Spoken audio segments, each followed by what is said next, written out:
Don't you just love how the shock shaker matches the freaking chair? I think it's amazing. Anyways, guys, what's going on? So today we've got our good old G Fuel chair here and the original good old Shock OPC chair here. So we're gonna take a seat in the G Fuel chair. This is the one that I have been using the most, but I've been getting a lot of questions about what chair is the best Shock, which one should I buy, what do you think? I know you've had the two for a while. So now that I've had both of these for a very long time, I haven't had this one very long, maybe a few months, but this one I've had for a few years and stuff. And I would like to say I am affiliated with OPC. I am not affiliated with Dxracer, but I have signed no contract that states that, Shock, you cannot say anything bad about OPC.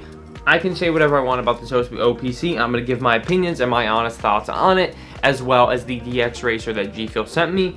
So I can give my honest thoughts about both of these. So without further ado, let's go ahead and talk about some pros and cons of both of these and which one I overall think is better for you. So first, let's go ahead and mention this one. This is a OPC Grandmaster chair. This is the first version that they came out with, so they do have some updated versions now. But this usually comes in at about $299. So OPC also has one that looks like this. This one is actually meant to be more comfy and a little bit bigger and just overall more comfy. So this one is a little bit more expensive, but OPC does, like I said, have one like this that comes at around 200 to 230 bucks, depending on what sale you use, what coupon code you use, and stuff like that. Now, this one right here is the just regular Dxracer chair, comes in at about 300 bucks. I think Dxracer does also have bigger ones like this, and they come in at even more expensive prices. So overall, looking at the spectrum, Dxracer is a little bit more expensive when it comes to comparing both of these. Now, the most important and vital thing I would have to say is definitely comfort when it comes to both of these, and how it feels when you sit in it. Now, I must say, I'm going to let you guys know this right now. When I first sat in the Dxracer chair, it took me like a few weeks to get used to it because it hurt so bad. The Dxracer is not uncomfortable, but going from this one, let's go ahead and take a seat in this one. The OPC chair, the bottom of it, there's literally no bolstering whatsoever in the OPC. It is completely made for comfort. That is it. That's all that the OPC is made for. It's made for pure comfort. There is a little bit of back support in the OPC, but when it comes to the difference between the Dxracer and the OPC, we have about, right here at the bottom, we've got about maybe a half an inch of bolstering where it goes up to keep your legs in place and properly aligned.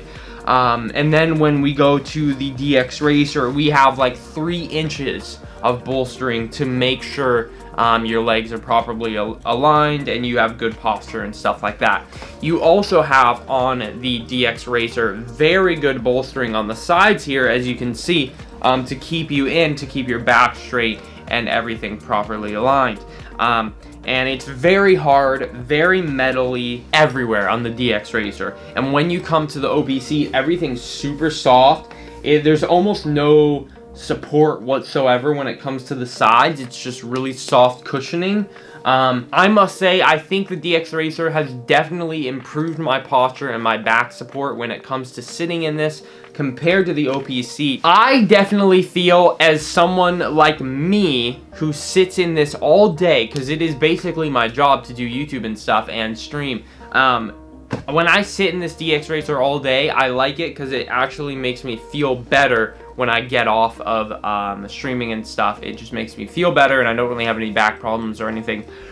But when I sit in the OPC for hours on end, I do notice that I can have a lot more slouching and a lot more issues when it comes to the OPC. But here's where I would recommend the two. If you are someone who spends anywhere from 2 to 5 hours gaming and stuff a day, I would suggest the OPC. But if you are someone who spends upwards of 10 hours a day sitting making content, gaming, blah blah blah, all this stuff, I definitely would recommend the Dxracer, because at that point you're really putting a strain on your back and you need better back support, and I think the Dxracer definitely provides that. So when you're taking a look at the two, you have these perks that come with the Opseat. The Opseat is extremely comfortable. It has a lower price, and you can also use my link down below to get some money off on the Opseat. So those are 3 perks of the Opseat. Now when it comes to the Dxracer, the perks that I personally would say is, if you are a gamer that does long hours, I would recommend it because it gives you better back support. And overall, the quality, I think, of the Dxracer from sitting in it for a while, the Dxracer does have some better stitching. Everything's a little bit tighter, and just it's put together a little bit better and a little higher quality. But is the quality difference big enough to the point that I would always pick the Dxracer? Totally not. The Opseat is great quality. It lasts amazing. This is pretty old, and there's really no issues with it whatsoever. So like I said, one of the biggest things that I would personally point out, the Opseat is extremely comfy, low price.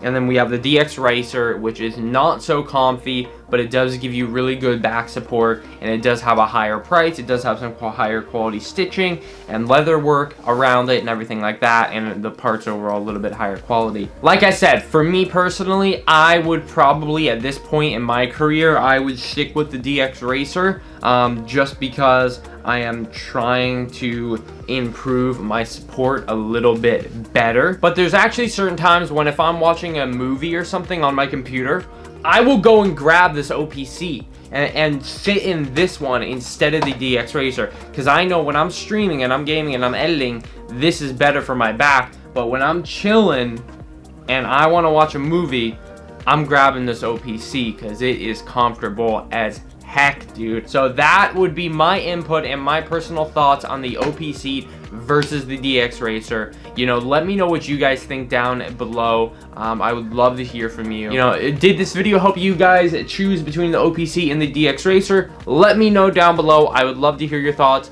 Thank you for watching this video, and I will catch you guys in my next video. Peace out, guys.